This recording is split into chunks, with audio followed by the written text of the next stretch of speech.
I want to know your opinion of what is service means to you.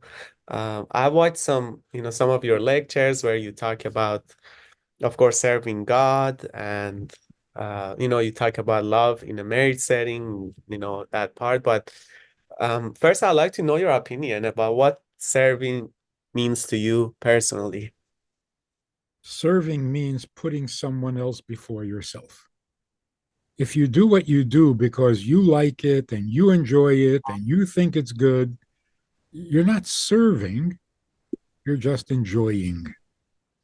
Mhm.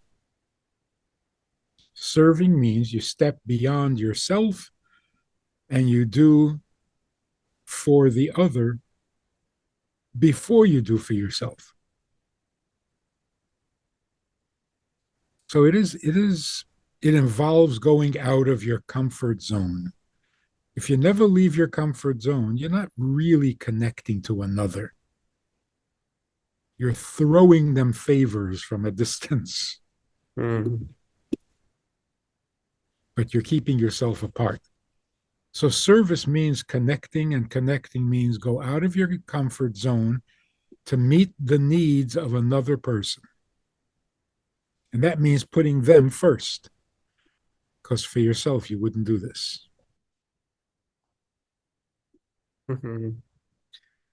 Yes, so I have a question on that. Well, first of all, on what you mentioned, Rabbi, what I believe, so I work as a psychotherapist, right? And a lot of people I do believe who experience depression, usually they're very self-concerned, right? So they're concerned about themselves all the time. If you look at their thinking, it's always about them, the world is not treating them right or they feel lonely. So there's a lot of thoughts about how miserable they are, or the thoughts are always around them. But I do believe people who serve others is as if their world is bigger, right? So the focus, as you said, is of themselves. So there is much more into their world rather just being yourself and your own world, right? Your small world. So the more I do believe we serve people, the bigger our world gets in general. Right.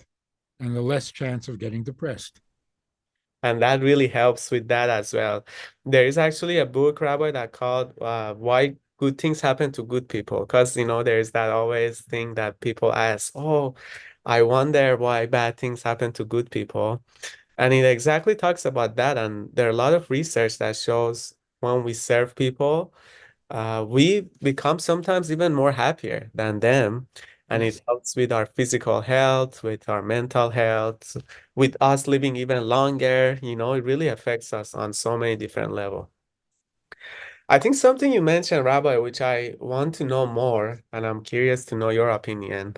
I understand, when we do serve, as you mentioned, we put others first, right? And there is a time I think that many people, especially I've seen it in my own community, where they just do that so much for others that then they lose themselves in the middle of all that. What is your opinion on that? And sometimes we can pay attention so much to other people and put them first, but then we forget ourselves in the process and who we are as a person. I wish that were true. If I could do for other people to such a degree that I forget myself completely, that would be such a relief. But it doesn't happen. Mm, People give to others not because they think the others deserve, but because they're hoping to get some big reward. mhm. And when the reward doesn't come, then Yes. they regret the whole thing. I've wasted my time being nice to you.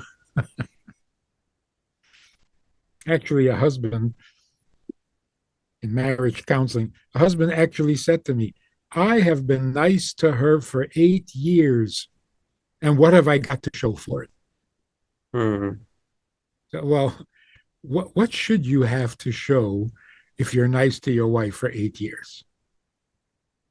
A halo mm. or a happy wife? Right. The only thing you have to show is a happy wife. But he wasn't doing it to make her happy. He Hmm. was doing it to fulfill his own needs, and that didn't work. So I was upset. I was good to her for nothing. What a waste of time. Yes, and I think that's also true about a lot of our relationship. And Rabbi, I want to be very respectful, but I also think in many religions there is that deal that people have with God, right? Like I do this for you. Look, I did these nice things, so that means I have points for heaven, or I did this, so I'm a better human now, or I should gain favor from you. I Right. think that happens a lot in religion, the way we relate to God as well. We're actually told that there's a reward for every good deed. Mm.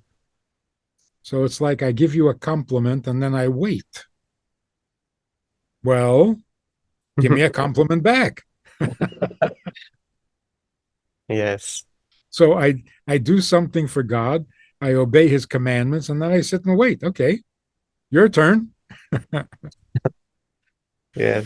See, that This again, that's not called serving, mm, called using. I'm using God or I'm using my wife or my friends to get what I need. mm, And I thought I would get it if I was nice to them. But in yeah. the end, I didn't get it. So I wasted all that time. I think it's a way of being people pleaser. We call that, being people pleasing, where you being nice to them so you can get something out of them instead of Right. just being That's nice. it. So it really shouldn't be called people pleasing because you're not trying to please them. You're trying to Exactly. please yourself. Yes, that's true. Rabbi, I have a question. Now we are talking about this topic and about, you were speaking about how we expect God, right? If we do something nice, that okay, there's going to be a reward. I also see it on the other side too. There are a lot of people, and I want to know your opinion on this. And it can be a little off topic, but I think somehow related to the love, God being love, is, there is that also mindset that if I do something wrong, God will punish me right away. I think many people do have that, you know, thing in their head. If I do it, like God is standing with something, in his hand that he's about to punish me, and deep down they feel very guilty. Of course, I do believe God gives us conscience that we know what is right and wrong. And, when we do something wrong, we do feel that within ourselves and our conscience. But I think on the other side too, do you see that in your, maybe consultation with people too? There is that feeling that, oh, I did something wrong and God is about to get me right away. Yeah.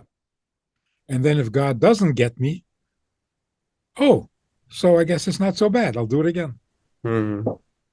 Yeah. We're told do not serve God for the sake of a reward or to avoid punishment.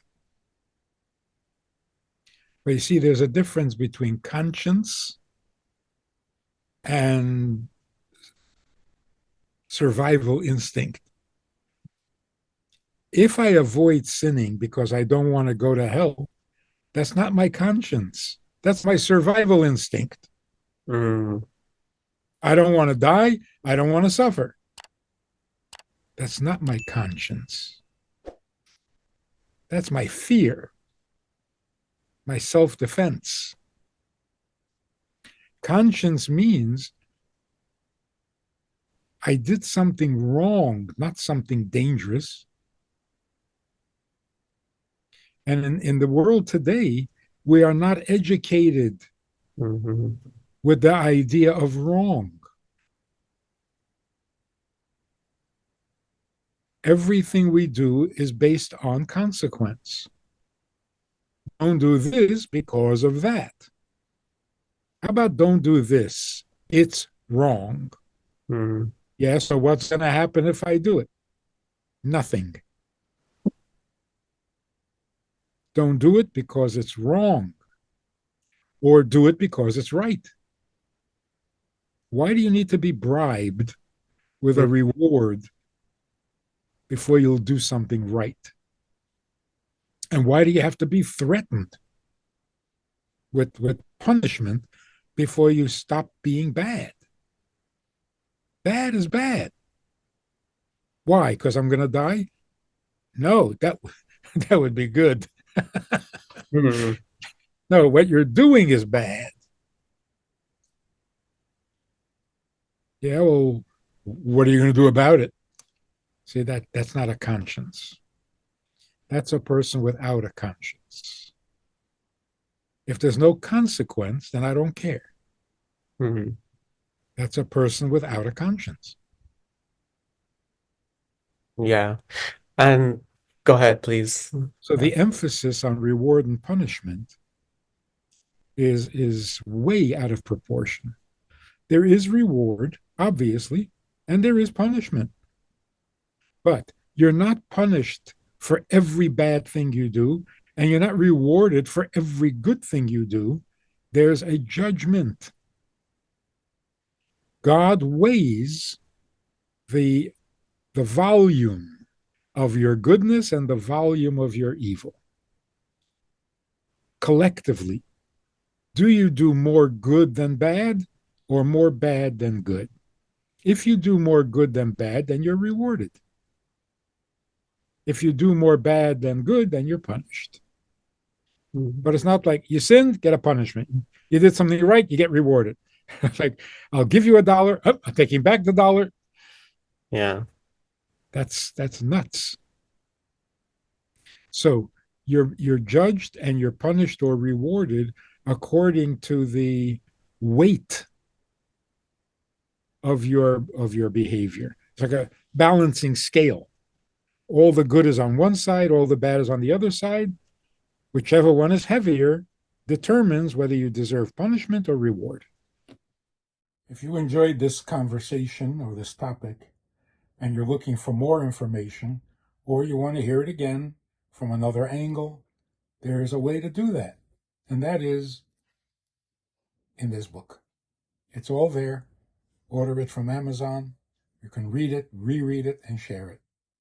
We have a Sunday night program for VIPs that you might be interested in. It's informal, it's questions and answers, it's conversation.